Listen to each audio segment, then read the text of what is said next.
زینی نے پانی کا گھونٹ لیتے ہوئے تیکھی نظروں سے اسے دیکھا۔ میرا مطلب ہے تمہاری فیملی ساتھ شفٹ نہیں ہو رہی؟ فرحان اس کی نظروں سے کچھ خجل ہوا۔ فی الحال نہیں، لیکن کوشش کروں گی وہ لوگ بھی جلد ہی آ جائیں یہاں، اس نے اپنے پاؤں ٹیبل پر رکھتے ہوئے کہا اور پانی کی بوتل بند کرنے لگی۔ اسے اپنا گھر یاد آ رہا تھا۔ اسے شاندار کرائے کے بنگلے میں بیٹھ کر اپنے باپ کا رزق حلال کی کمائی سے بنایا ہوا 2 کمرے کا گھر یاد آ رہا تھا۔ چوکیدار نے بیل بجانے پر پہلے باہر جھانک کر دیکھا، پھر گیٹ کھول کر باہر نکلا۔ کس سے ملنا ہے؟ اس نے ضیا سے پوچھا۔ یہاں میری بیٹی ہے زینب، ضیا نے ہکلاتے ہوئے کہا۔ وہ گھر پہنچتے ہی اسے واپس لانے نکل کھڑے ہوئے تھے۔ یہاں اس بنگلے کے سامنے کھڑے ہوئے ان کو یکدم اپنا آپ بونا لگنے لگا تھا۔ ان کی سمجھ میں نہیں آیا تھا کہ زینب سے اپنا کیا رشتہ بتائیں۔ چوکیدار نے سر سے پیر تک انہیں دیکھا، پھر کہا، یہ تو میڈم پری زاد کا گھر ہے۔ ضیا کچھ بول نہیں سکے۔ انہوں نے اس کاغذ پر نظر ڈالی جس پر زینب کے ہاتھ سے وہی ایڈریس لکھا ہوا تھا، پھر گھر کی نمبر پلیٹ پر نظر ڈالی اور چوکیدار کی طرف کاغذ بڑھایا۔ دیکھیں، یہ اسی گھر کا ایڈریس ہے، اسی گھر کا فون نمبر ہے۔ چوکیدار نے کاغذ پر نظر دوڑائی۔ ہاں، فون نمبر بھی یہی کا ہے، پر میڈم نے تو تم نہیں بتایا کہ… کچھ کہتے کہتے سوچ کر رکا۔ تمہاری بیٹی دیکھنے میں کیسی ہے؟ اس ایجڈ چوکیدار نے اپنی سمجھ بوجھ کے مطابق ضیا سے بیٹی کی شناخت پوچھی۔ ضیا بول نہیں پائے۔ کوئی باپ بیٹی کو کبھی نہیں دیکھتا۔ جوان ہے، خوبصورت ہے؟ چوکیدار نے ان کے چپ رہنے پر اگلے سوال کیے۔ ضیا کو لگا جیسے کسی نے گالی دی۔ اب کیا ان کی اس پردہ کرنے والی تہجد گزار بیٹی کا تعارف اس کی جوانی اور خوبصورتی سے ہوگا؟ اوہ بابا، کچھ بولو! چوکیدار اب بے چین ہو رہا تھا۔ وہ ماڈلنگ کرتی ہے؟ ضیا نے سر جھکا کر کہا۔ ضیا نے سر جھکا کر کہا۔ اچھا، ہماری میڈم بھی کچھ اسی طرح کا کام کرتی ہیں۔ پر وہ تو ملیشیا گئی ہیں کچھ ہفتوں کے لیے۔ ضیا کو لگا کسی نے انہیں زندہ قبر میں گاڑ دیا تھا۔ وہ اپنی پہلی ماڈلنگ اسائنمنٹ پر فرحان کے ساتھ ملیشیا جانے سے پہلے رمشا سے ملنے گئی تھی۔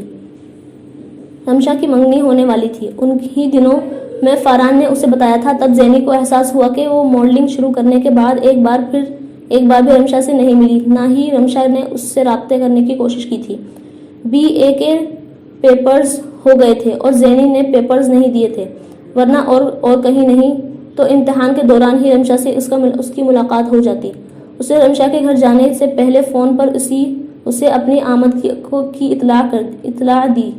اس نے کسی گرم جوشی کے بغیر اسے اپنے ہاں آنے کا کہا۔ وہ خوشی اس کے لہجے میں مفقود تھی جو پہلے زینی کے اس کے گھر آنے کی اطلاع پر ہوتی تھی، اور اس کے گھر جا کر زینی کو احساس ہوا تھا کہ وہ ٹھنڈک صرف اس کی آواز میں ہی نہیں، اس کے رویے میں بھی تھی۔ اس کے درمیان پہلے کی طرح باتیں نہیں ہوئی تھیں، مسلسل، بے مقصد، بے معنی اور بے تحاشا۔ آج صرف سوال جواب تھے، وہ بھی بے حد مختصر، اور خاموشی کے بہت سے چھوٹے بڑے وقفے، پھر چند لوازمات اور چائے، پھر چند اور سوال جواب۔ کوئی اور دوست ہوتی تو زینی اس کے گھر ان حالات میں کبھی نہ جاتی، مگر وہ رمشا کی ممنون ہو کر وہاں گئی تھی۔ اس کے ریفرنس سے وہ فرحان کے پاس گئی تھی اور زینی کو احسان یاد رکھنا آتا تھا۔ زینی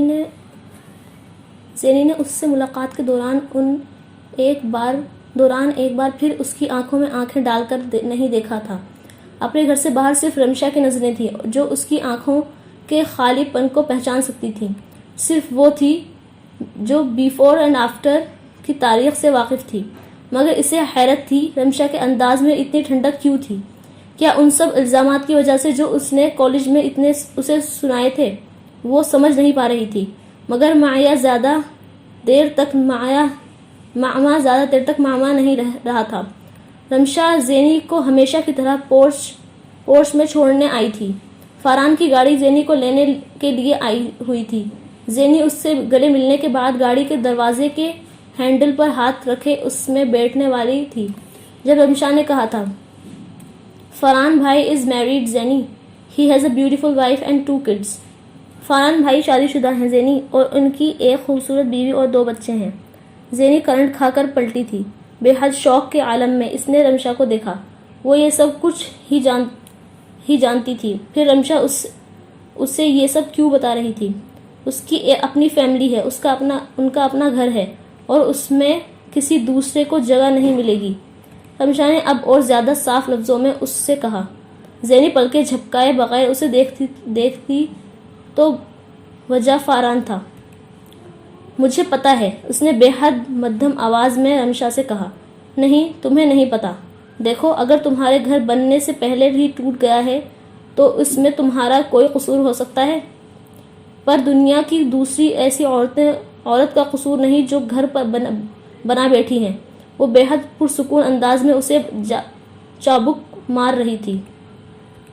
تم اب ایک ماڈل ہو، تم کسی عورت کے جذبات اور احساسات کو نہیں سمجھ سکتی، پھر بھی میں تم سے یہ کہہ رہی ہوں کہ تم میری بہت اچھی دوست رہی ہو۔ میں نے ہمیشہ تمہارے ساتھ بھلائی کی ہے اور کچھ مت کرنا کہ مجھے تمہارے ساتھ اپنے تعلق پر پچھتاوا ہو۔ زینی بے حد خاموشی سے دھواں چہرے کے ساتھ اسے دیکھتی رہی۔ اس نے کچھ کہنا چاہا مگر لفظ نہیں تھے۔ اس نے کچھ نہیں کہا۔ اسبات میں سر ہلایا اور پلٹ کر گاڑی میں بیٹھ گئی۔ گاڑی رمشا کے گھر سے باہر آ گئی تھی۔ وہ جانتی تھی وہ دوبارہ کبھی اب رمشا کا سامنا کرنا نہیں چاہے گی۔ اس نے اپنے اور فاران کے تعلقات کے حوالے سے رمشا کو کوئی وضاحت نہیں دی تھی۔ یہ ٹھیک تھا کہ وہ فاران کے ساتھ گھومتی پھرتی تھی اور فاران اس پر بے تحاشا عنایات کر رہا تھا، مگر زینی جانتی تھی یہ عنایات زینی پر نہیں کر رہا تھا، سونے کی اس چڑیا پر کر رہا تھا جسے وہ اپنے پنجرے میں قید رکھنا چاہتا تھا۔ اسے فاران کی زندگی میں اور اس کے گھر میں کوئی دلچسپی نہیں تھی۔ اسے دنیا کے کسی مرد کے گھر میں دلچسپی نہیں تھی، اور فاران تو وہ آخری مرد بھی نہ ہوتا جس کا گھر وہ توڑنا چاہتی۔ رمشا اسے یاد دلاتی نہ دلاتی، زینی کو یاد تھا کہ وہ رمشا کا کزن تھا۔ وہ اس کے لیے ہمیشہ رمشا کا کزن ہی رہتا۔ سگریٹ ہے تمہارے پاس؟ ڈرائیور نے حیرانی سے پلٹ کر اسے دیکھا۔ وہ پہلی بار اس سے سگریٹ مانگ رہی تھی۔ بہت ساری ماڈل سگریٹ پیتی تھیں، وہ جانتا تھا، پر زینی نے اس کے سامنے کبھی سگریٹ نہیں پیا تھا۔ پھر آج کیوں؟ ڈرائیور نے خاموشی سے اپنا سگریٹ کا پیکٹ اور لائٹر پیچھے بڑھا دیا۔ زینی نے ایک سگریٹ نکال کر سلگا لیا۔ بہت ضروری تھا وہ کسی چیز کو جلاتی۔ اندر پہلے ہی سب کچھ خاکستر ہو چکا تھا۔ باہر جلانے کے لیے سب سے موزوں چیز وہ سگریٹ ہی تھی۔ الٹی گنتی شروع ہو گئی تھی۔ وہ ملیشیا میں شوٹنگ کے دوران روز ایک دن گنتی۔ 15 تاریخ نہیں آ رہی تھی۔ زینی کو یوں لگ رہا تھا جیسے اس کی پھانسی کا دن قریب آ رہا تھا۔ وہ سگریٹ تو پہلے ہی پی رہی تھی، ملیشیا میں اس نے شراب بھی پینا شروع کر دی تھی۔ وہ جیسے دنیا کی ہر وہ شے استعمال کرنا چاہتی تھی جس سے محبت جیسے روگ کا علاج ہو جاتا۔ وہ اسے بھول جاتی۔ نتیجہ وہی تھا، روگ وہی تھا، اور زندگی یہی تھی۔ یوں لگتا تھا جیسے دنیا کا کوئی علاج اس پر کارگر ثابت نہیں ہو رہا تھا۔ وہ رات کو نیند کی گولیاں نہ لیتی تو اسے نیند نہ آتی۔ وہ ساری رات شیراز اور اس کے ہونے والی بیوی کے بارے میں سوچتی رہتی۔ اس کا ڈی او پی کینڈین تھا اور اس نے پہلے 2 دن کی فوٹیج کے بعد اسے وارننگ دے دی تھی کہ وہ رات کو سوئے بغیر شوٹ کے لیے نہ آئے، کیونکہ اس کی فوٹیج کے رزلٹ بہت برے آ رہے تھے۔ یہ وارننگ صرف اسی نے نہیں، فاران نے بھی اسے دی تھی۔ وہ لوگ ماڈلز کی لیٹ نائٹ پارٹیز اور ایکٹیویٹیز کے عادی تھے، اور وہ جانتے تھے کہ ماڈل خواہ کتنی خوبصورت ہو، شوٹنگ کے لیے ساری رات جاگی ہوئی ماڈل سے زیادہ بدتر چہرہ کسی کا نہیں ہو سکتا تھا، چاہے سلیپنگ پلو لے کر سوئے یا شراب پی کر۔ بہرحال مجھے صبح تمہارا چہرہ فریش چاہیے، آنکھوں میں کسی سرخی اور تھکن کے بغیر۔ یہ کانٹریکٹ ختم ہوا تو تمہیں کوئی مسئلہ نہیں ہوگا، لیکن میری کمپنی سے اور بھی بہت سے کلائنٹس چلے جائیں گے۔ فاران نے اس سے 2 ٹوک لفظوں میں صاف صاف بتا دیا تھا۔ زینی رات کو نیند کی گولیاں لے کر سونے لگی تھی، مگر پچھلے کچھ عرصے سے انہوں نے اس پر اثر کرنا چھوڑ دیا تھا۔ ملیشیا میں اس کے کمرشل کی شوٹنگ بہت اچھی ہوئی تھی۔ فارہان کا بگڑا ہوا موڈ خود ہی ٹھیک ہو گیا تھا۔ اس کے التفات اور عنایات کا سلسلہ ایک بار پھر شروع ہو گیا تھا اور بے تکلفی بھی کچھ بڑھنے لگی تھی۔ وہ ملیشیا سے واپسی پر وہ بھی آئے تھے۔ زینی ای پی بی کی طرف سے منعقد کروائے جانے ایک فیشن شو میں اپنی زندگی کی پہلی کیٹ واک کرنے جا رہی تھی۔ اس کے ساتھ اس شو میں باقی اور بھی لڑکے لڑکیاں پاکستان کے سپرد ماڈلز تھے۔ صرف وہ وائلڈ کارڈ انٹری تھی اور اس میں بھی بڑا ہاتھ فرحان کا دوست ڈیزائنر کا تھا، جس کے ملبوسات چند دوسرے ڈیزائنرز کے ساتھ اس شو میں ڈسپلے جانے تھے۔ "You are going to steal the show," Farhan نے ہوٹل میں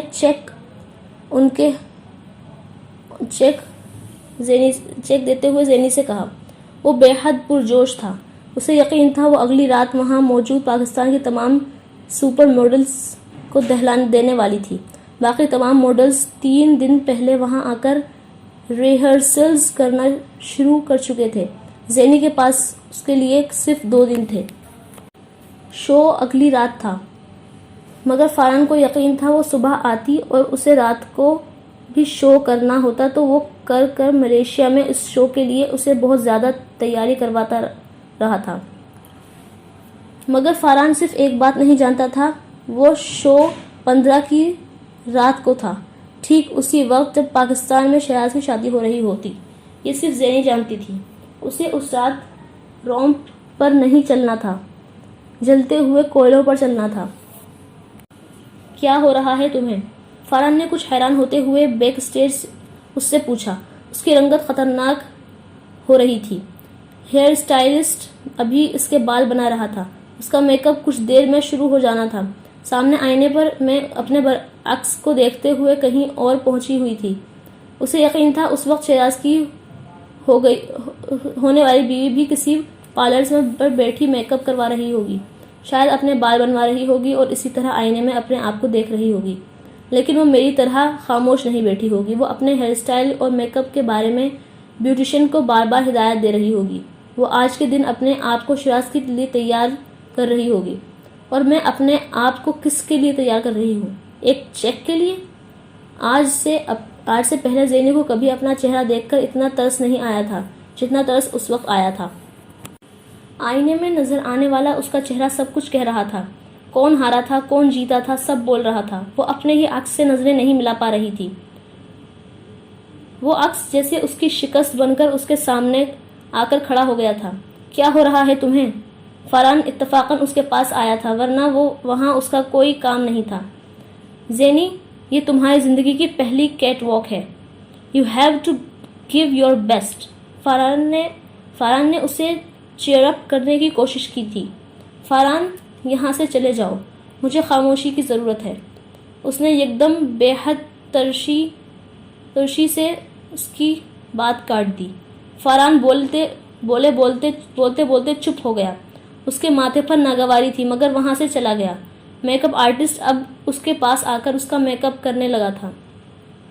آئینے میں اپنا عکس دیکھتے ہوئے اس کا دل چاہا وہ شہراز کی بیوی کو دیکھے، یہ دیکھے کہ کیا وہ اس جیسی خوبصورت ہے، کیا وہ شہراز کو زینی جیسی خوبصورت لگ سکتی تھی۔ اسے اس وقت اپنا چہرہ بے حد بدصورت لگنے لگا تھا، بے حد۔ Great skin, lovely features. Make up artist اس کا میک اپ کرتے ہوئے بے اختیار کہہ رہا تھا، "Your face is a beautician's delight." زینی کو لگا وہ اس پر طنز کر رہا تھا۔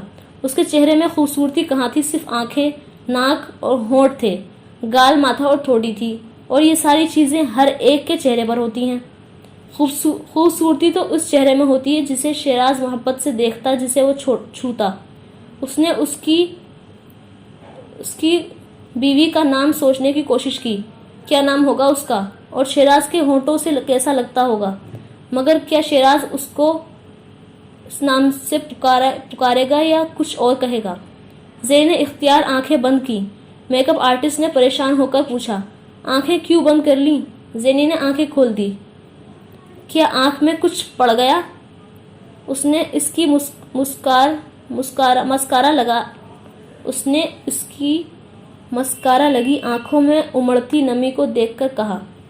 زینی نے اثبات میں سر ہلا دیا۔ وہ بڑی احتیاط سے اس کی آنکھیں چیک کرتے ہوئے بولا، کیا نکالوں؟ بینائی، وہ مدھم آواز میں بڑبڑائی جو وہ سن نہیں سکا۔ مجھے تو کچھ نظر نہیں آ رہا۔ مجھے بھی کچھ نظر نہیں آ رہا، وہ ایک بار بڑبڑائی۔ وہ دوبارہ مطمئن ہو کر اس کا میک اپ کرنے لگا۔ اسے پارٹی ویئر کے سیگمنٹ میں کیٹ واک کرنی تھی اور فارہان بے حد نروس تھا اور اتنے دنوں کا اعتماد ختم ہو چکا تھا۔ بیک اسٹیج اسے جس ماڈل میں دیکھ کر گیا تھا اس کے بعد اس نے اپنی امیدوں اور توقعات کو ایک طرف رکھ دیا تھا۔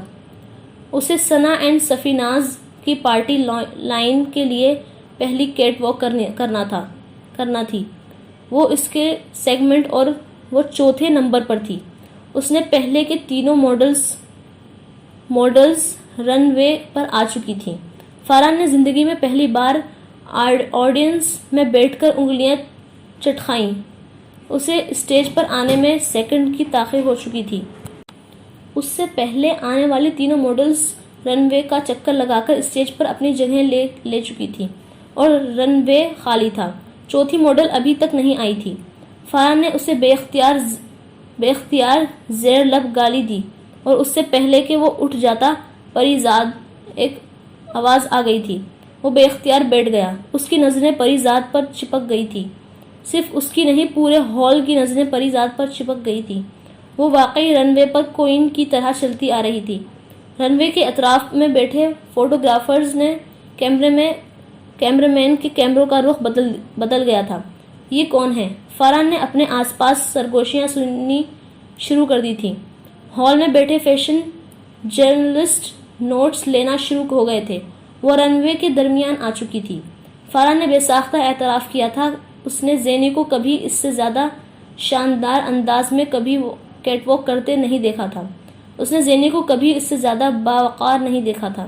اس نے کبھی زینی کو اس سے زیادہ ہوش اڑانے والے انداز میں نہیں دیکھا تھا۔ وہ رن وے پر نہیں چل رہی تھی، ہال میں بیٹھے مردوں کے دلوں پر چل رہی تھی۔ اس کے اندر میں غرور تھا، تفاخر تھا، تمکنت تھی، ملکہ جیسے اپنے دربار میں آئی تھی۔ وہ رن وے کے چکر لگا کر اب اسٹیج پر اپنی جگہ لینے واپس جا رہی تھی۔ 5ویں ماڈل اسٹیج پر انٹری دے رہی تھی۔ ہال میں کسی کو اب 5ویں، 6ٹھی، 7ویں، 8ویں ماڈل میں دلچسپی نہیں رہی تھی۔ پورا ہال صرف اس ایک کونے کو دیکھنے میں مصروف تھا جہاں پریزاد کھڑی تھی، جہاں پریزاد توقف کر رہی تھی، جہاں پریزاد نے قدم اٹھایا تھا، جہاں پریزاد نے ایگزٹ کی تھی۔ فارہان نے ٹھیک سوچا تھا، کیٹ واک کوئن آ چکی تھی۔ وہ اگلے سیگمنٹ میں 5ویں نمبر پر آئی تھی۔ اس بار ایک ایوننگ گاؤن میں تھی جو آف دا شولڈر تھا، اور حال کا حال ایک بار پھر پہلے جیسا ہی ہوا تھا۔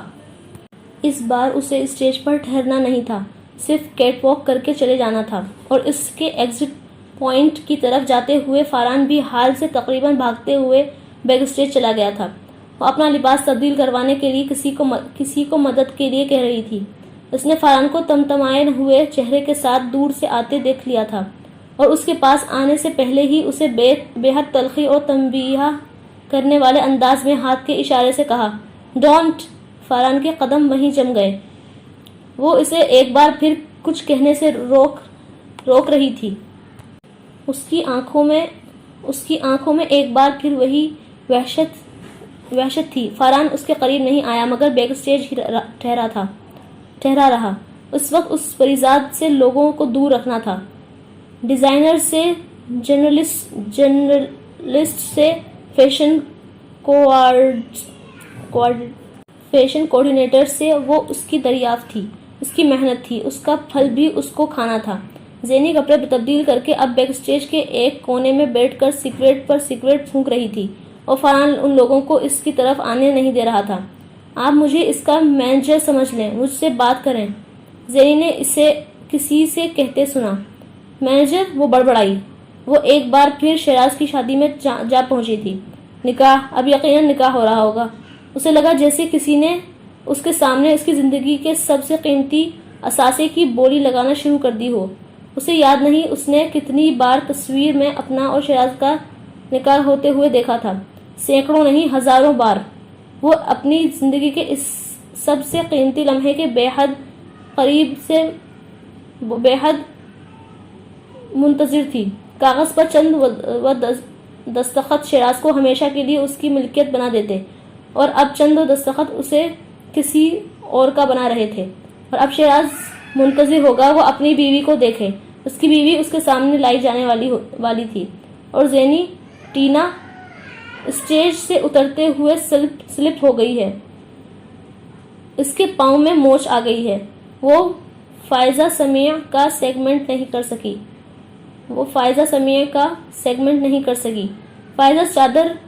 فائزہ چاہ رہی ہے تم ٹینا کو ریپلیس کر لو۔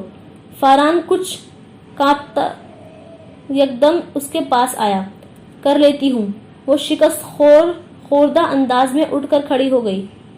چند منٹوں میں فائزہ کی پوری ٹیم اس کے گرد کھڑی تھی۔ وہ ان ایکسیسریز کو دیکھ رہی تھی جو اسے پہننا تھی۔ تب ہی فائزہ کا اس کا لباس لے کر آ گیا تھا۔ فائزہ کا گارڈ اس کا لباس لے کر آ گیا تھا۔ زینی نظر اٹھا کر دیکھا اور ساکت رہ گئی۔ وہ عروسی لباس تھا۔ میں کسی برائڈل کی ماڈلنگ نہیں کروں گی، وہ یکدم غرا کر فاران سے بولی۔ لیکن کیوں زینی؟ یہ فائزہ کا آج کا سب سے قیمتی برائڈل ہے، اور یہ ٹینا کی بدقسمتی سلپ ہو گئی، ورنہ تو یہ ٹینا کی نہیں میری بدقسمتی ہے کہ وہ سلپ ہو گئی۔ زینی بڑبڑائی تھی۔ جو بھی ہے میں یہ نہیں پہنوں گی، اس نے بلند آواز میں کہا۔ اگلے 5 منٹوں میں وہاں جمگھٹا لگ گیا تھا۔ فائزہ سما سمیت ہر ایک اسے وہ لباس پہننے کے لیے کہہ رہا تھا۔ آخر انکار کی وجہ کیا ہے؟ لباس بالکل قابل اعتراض نہیں، سب سے مہنگا ہے، کلر بھی کمپلیکیشن پر سوٹ کرے گا۔ تمہیں برا لگنے کا بھی مسئلہ نہیں ہے۔ ہر ایک اس لباس کو نہ پہننے کی وجہ جاننا چاہ رہا تھا۔ وہ ان سے کہنا چاہتی تھی مسئلہ لباس کے ساتھ نہیں تھا، مسئلہ آج کی رات کے ساتھ تھا۔ فائزہ سمیع کی اسے فیشن شوز میں دلچسپی نہیں تھی۔ اسے جن لوگوں سے ملنا تھا انہیں اس شو میں دلچسپی تھی۔ وہی تھا جو وہ ہمیشہ نکلا کرتا تھا۔ وہ تقریباً اس وقت ہال میں آیا تھا جب شو اپنے اختتامی آدھ گھنٹے میں ہو چکا تھا۔ فائزہ سمیع کی برائڈل لائن ڈسپلے کی جا رہی تھی۔ اس نے سیل فون پر بات کرتے ہوئے مطلوبہ میز کو تلاش کیا اور اس کی طرف بڑھنے لگا، اور تب ہی شو کی آخری ماڈل شو کا آخری لباس پہن کر آئی نمودار ہوئی تھی۔ اس نے سرسری نظروں سے اسے دیکھا اور اس کے بعد وہ سیل فون پر بات کرنا بھول گیا۔ اس کے چہرے کا رنگ چند لمحوں کے لیے فق ہو گیا تھا۔ وہ پتھر کے بت کی طرح کھڑا اسے رن وے پر کیٹ واک کرتے اپنی طرف آتے دیکھتا رہا۔ اس نے زندگی میں کسی عورت کو سرخ عروسی لباس میں اس قدر خوبصورت لگتے نہیں دیکھا تھا۔ سرخ لباس اسے خوبصورت بنا رہا تھا، یا وہ سرخ لباس کو؟ اس کی سمجھ میں نہیں آیا۔ "You are in my way." وہ چونک کر پیچھے مڑا۔ کسی نے اس سے کہا تھا، اور وہ راستے سے ہٹنے کے لیے اشارہ کیا۔ وہ سب سے قریبی میز کی چند خالی کرسیوں میں سے ایک پر بیٹھ گیا۔ رن وے کے آخری حصے پر پہنچ چکی تھی، اور اس کے میز اس کی بالکل سامنے تھی۔ دونوں کی نظریں ایک لمحے کے لیے ملی تھیں، پھر پری زاد وہاں کھڑی ہو گئی۔ پورا ہال اسے سر سے پاؤں تک دیکھنے میں مصروف تھا۔ مرد اس کے جسم کے دلکش خد و خال کو سراہ رہے تھے، عورتیں اس کے لباس کی ڈیزائننگ اور کام کو۔ صرف وہ تھا جس نے ایک لمحے کے لیے بھی پری زاد کے چہرے سے نظر نہیں ہٹائی تھی۔ اس کے لیے پری زاد آج کے بعد صرف ایک ہی چہرے کا نام تھا۔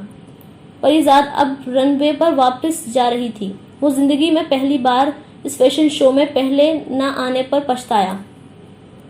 زینی نے واپس ڈریسنگ روم میں آ کر ڈریس اتارنے میں دیر نہیں لگائی تھی. وہ جیسے اس کے جسم کو جلا رہا تھا. وہ اس کا دوپٹہ اور جوتے ڈریسنگ روم تک آتے آتے اتار آئی تھی. اسٹائلسٹ نے بڑی احتیاط سے اس کا دوپٹہ اتارا تھا اور ساتھ اسے تنبیہ کی تھی. وہ بڑی لاپرواہی اور جلد بازی سے چیزیں اتار رہی تھی اور وہ لباس خراب ہوتا تو ڈیزائنرز بہت ناراض ہوتی.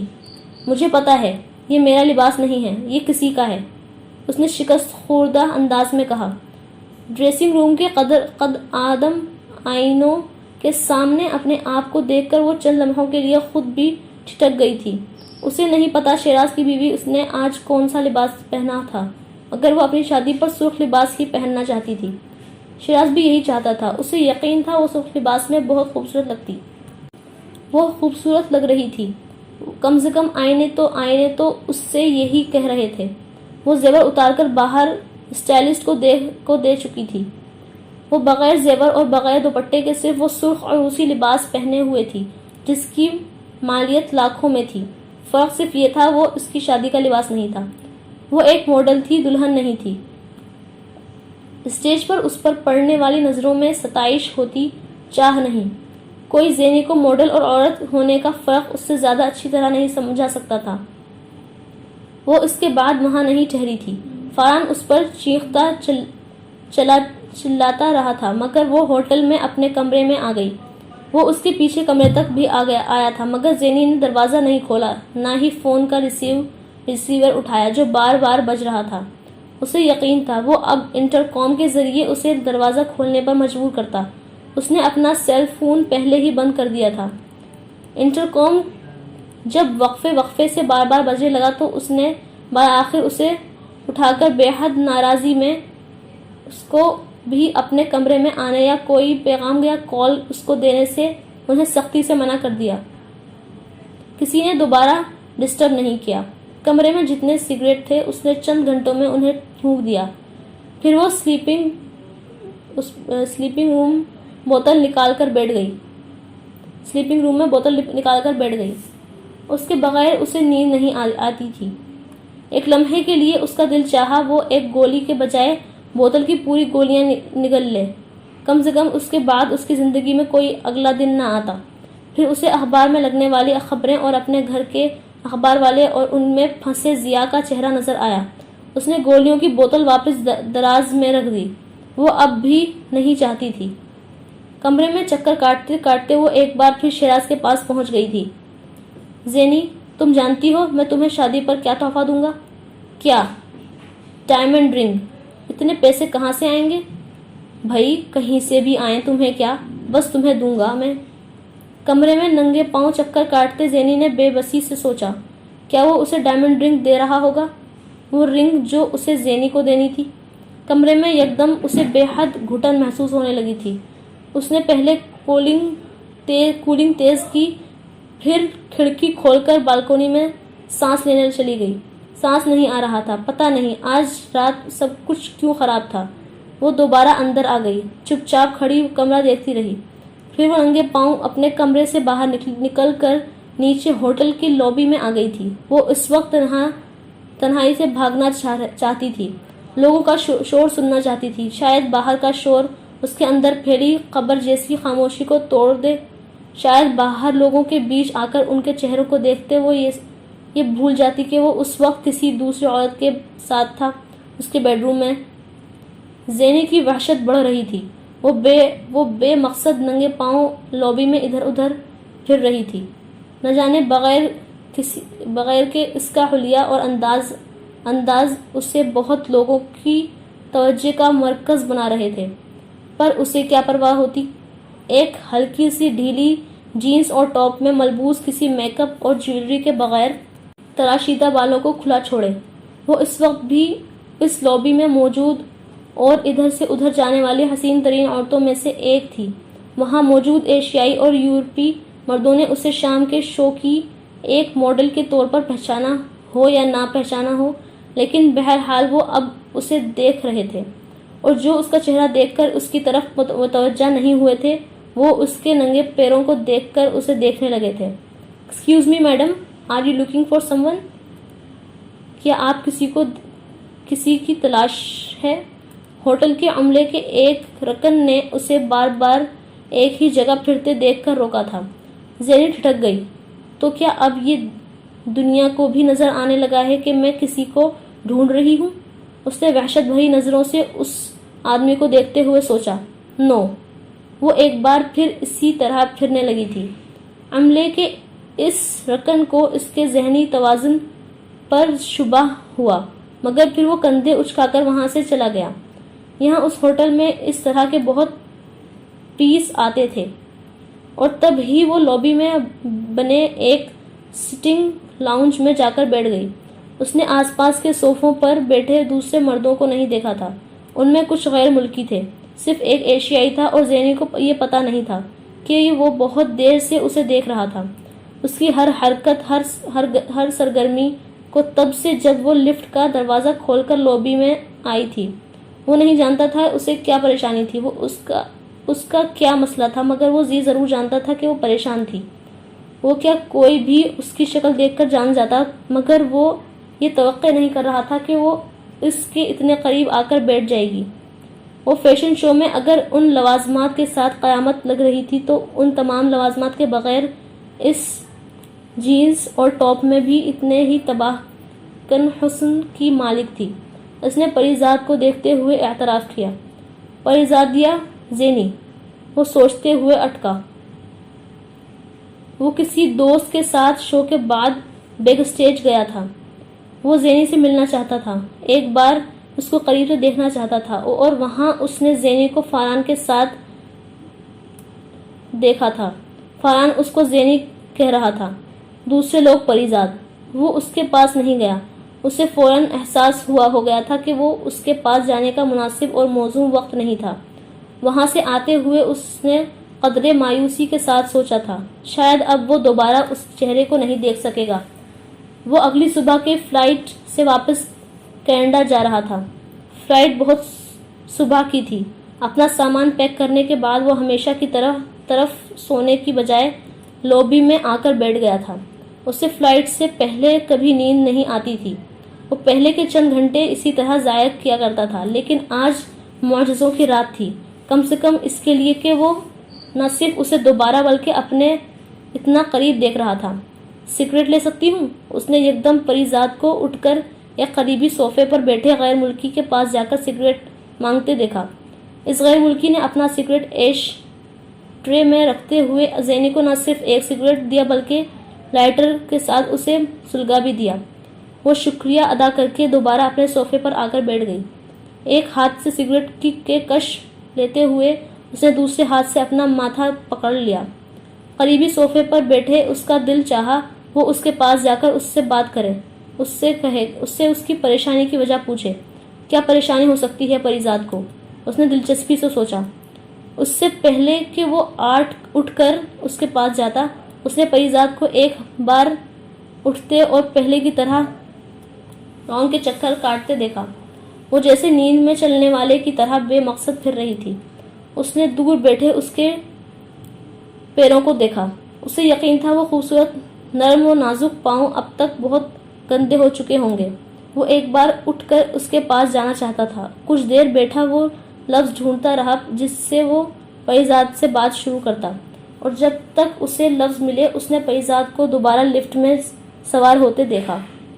وہ بے حد پچھتایا۔ یہ اس کی زندگی کا سب سے بڑا مسئلہ تھا کہ وہ ضرورت سے زیادہ محتاط تھا، ضرورت سے زیادہ سوچتا تھا، ضرورت سے زیادہ وقت لیتا تھا اور اکثر چیزیں کھو دیتا تھا۔ اس نے ایک بار پھر کسی کو کھو دیا تھا۔ اسے ایک عجیب سی بے چینی ہوئی۔ وہ اٹھ کر ریسپشن پر آ گیا۔ اس نے پریزاد کے کمرے کا نمبر پوچھا اور پھر وہ اٹھ کر ریسپشن پر آ گیا۔ اس نے پریزاد کو کمرے کا نمبر پوچھا اور پھر ریسپشنسٹ سے آ کر اس سے بات کروانے کے لیے کہا۔ سوری سر، انہوں نے منع کیا ہے کہ ہم کوئی بھی کال انہیں نہ دیں، نہ کسی کو ان کے کمرے میں جانے دیں۔ لیکن وہ ابھی یہاں تھی۔ اسے حیرانی ہوئی۔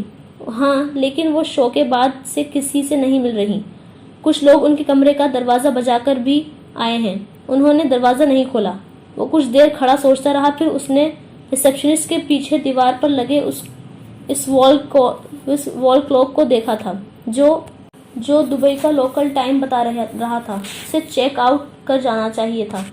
میرے کمرے سے میرا سامان منگوا دیں, میں چیک آؤٹ کرنا چاہتا ہوں, اس نے کہا. ریسیپشنسٹ فون کا ریسیور اٹھا کر عملے کے کسی رکن کو اس کے سامان کے متعلق ہدایت دینے لگی. اس نے اپنا والیٹ نکالا اور اس سے اپنا ایک وزٹنگ کارڈ نکالا اور اس کی پچھلی طرف کچھ لکھا. پھر اسے ریسیپشنسٹ کی طرف کھسکا دیا. پریزاد کب چیک آؤٹ کر رہی ہیں؟ اس نے پوچھا. آج 10 بجے. ٹھیک ہے, آپ تب انہیں میرا یہ کارڈ دے دیں. Okay sir. ریسیپشنسٹ نے سر ہلاتے ہوئے وہ کارڈ لے لیا. وہ 3 ہفتے کے بعد لاہور واپس آئی تھی اور آتے ہی چند گھنٹوں کی نیند لینے کے بعد اس نے بینک سے کچھ رقم نکلوائی اور چیزیں نکالیں جو اپنے گھر والوں کے لیے لے کر آئی تھی. وہ جانتی تھی اسے گھر جاتے ہی بہت لعنت ملامت کا سامنا کرنا پڑے گا. اس طرح اچانک بغیر بتائے گھر چھوڑ دینا بہت بڑا فیصلہ تھا. اسے یقین تھا کہ ضیا اسے واپس لے جانے کے لیے وہاں آتے رہے ہوں گے اور وہ یہ بھی جان گئے ہوں گے کہ وہ ملیشیا جا چکی تھی. چوکیدار نے استفسار پر اسے بتا دیا تھا کہ کوئی آدمی زینب کو تلاش کرتا وہاں تک آیا تھا اور اس نے پریزاد کو ملیشیا جانے کا بتا دیا. وہ دوبارہ نہیں آیا. زینی جانتی تھی وہ ناراض ہوں گے. آپ کا نام زینب ہے کیا؟ چوکیدار نے اس سے پوچھا. زینی نے کوئی جواب نہیں دیا. چوکیدار کو جواب مل گیا. زینی اپنی گاڑی میں بیٹھ کر گھر سے نکل گئی. چوکیدار کو وہ نورانی چہرے والا آدمی یاد آیا جس کے ماتھے پر محراب تھی. کیسے کیسے شریف اور نیک آدمیوں کی اولادیں ایسے کاموں میں آ جاتی ہیں. ٹھیک ہے, ٹھیک ہی کہتے ہیں, اولاد بڑی آزمائش ہوتی ہے. اس نے گیٹ بند کرتے ہوئے سوچا. گاڑی گلی میں اسی جگہ کھڑی کروا کر زینی گاڑی سے شاپرز لیے اتر گئی. آج پہلی بار وہ چادر کے بغیر صرف دوپٹے گلے میں ڈال کر اس محلے میں آئی تھی. اب کیا بناوٹ اور منافقت کرتی وہ. چند ہفتوں میں اس کا پہلا کمرشل آن ایئر ہو جاتا. جگہ جگہ بل بورڈز لگ جاتے. پھر سر ڈھانپ کر کیا چھپا لینا تھا اس نے. پہلی گلی سے گزرتے ہوئے اس نے کچھ لوگوں کو بہت عجیب انداز میں خود کو گھورتے پایا اور اس کی نظروں نے اسے کوئی عجیب سا احساس دیا. وہ اپنی تنگ گلی میں داخل ہو گئی. چند گھروں کے بعد اس کا گھر تھا اور اس نے اپنے گھر سے ایک پھر دوسری عورت کو نکل کر گلی میں دوسری طرف جاتے دیکھا. انہوں نے اس طرف نہیں دیکھا تھا اور اس نے زینی کو دیکھ لیتی ورنہ وہ زینی کو دیکھ لیتی. اپنے گھر کے دروازے کی طرف بڑھتے ہوئے اسے احساس ہوا اس کے گھر کا دروازہ ابھی کھلا تھا. یہ عجیب بات تھی. کسی نے ان عورتوں کے نکلنے کے بعد دروازہ بند کیوں نہیں کیا. وہ اب دروازہ کے سامنے پہنچ گئی تھی اور تب ہی اسے اندر کچھ اور عورتوں کے ہونے کا بھی احساس ہوا. دروازہ واقعی کھلا تھا. ایک لمحے کے لیے وہ ان عورتوں کے اندر ہونے کی وجہ سے اندر جانے سے جھجکی تھی. وہ اس وقت ان کے سوا سامنا نہیں کرنا چاہتی تھی مگر بہرحال جی کڑا کر کے اس نے قدم دروازے سے اندر رکھا اور پھر وہیں جم کر رہ گئی. صبح سفید چادر پر کچھ عورتیں بیٹھی سپارے پڑھ رہی تھیں. اس نے نفیسہ کو دیکھا, اس نے زہرا کو دیکھا, اس نے ربیہ کو دیکھا. اس کے ہاتھ میں پکڑے شاپرز گر پڑے. اسے پتا چل گیا تھا وہ سفید چادر کس کی ہو سکتی تھی.